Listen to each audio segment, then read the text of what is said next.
अभीरा के कमरे के बाहर अरमान ने युवराज की झलक देखी और यहीं पर उसके होश उड़ गए।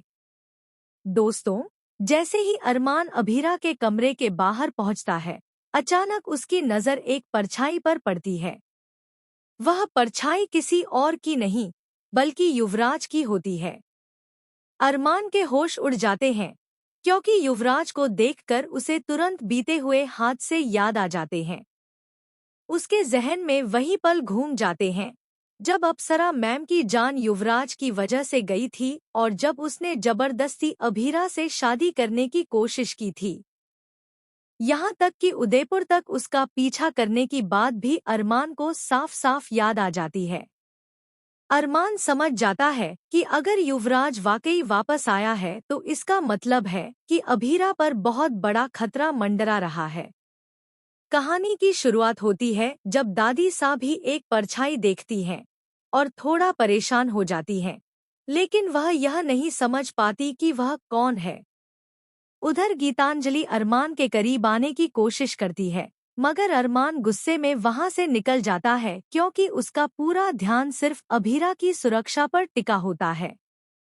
अरमान अभीरा के कमरे के बाहर खड़ा हो जाता है ताकि कोई भी वहां तक न पहुंच सके। उसकी बेचैनी साफ दिखाई देती है क्योंकि उसे डर है कि कहीं युवराज फिर से वही न कर दे जो पहले कर चुका है।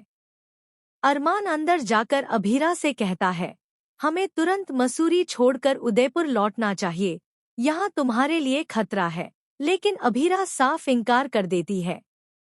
वह कहती है, मैं कहीं नहीं जाऊंगी। मुझे अपने मम्मा का रिसोर्ट संभालना है और मैं इसे छोड़कर नहीं जाऊंगी। अरमान की चिंता और बढ़ जाती है, मगर वह अभीरा की जिद के सामने मजबूर हो जाता है। उधर युवराज की एंट्री शो में धमाकेदार तरीके से दिखाई जाएगी।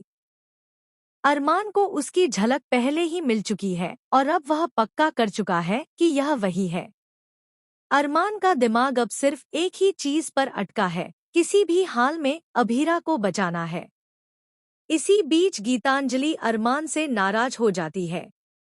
उसे लगता है कि अरमान का ध्यान उस पर नहीं, बल्कि सिर्फ अभीरा पर है। यह बात उसे अंदर से तोड़ देती है, लेकिन अरमान को इस बात की परवाह नहीं है।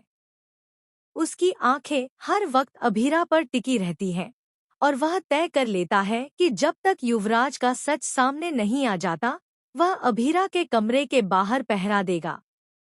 दोस्तों, ट्रैक में जबरदस्त मोड़ तब आए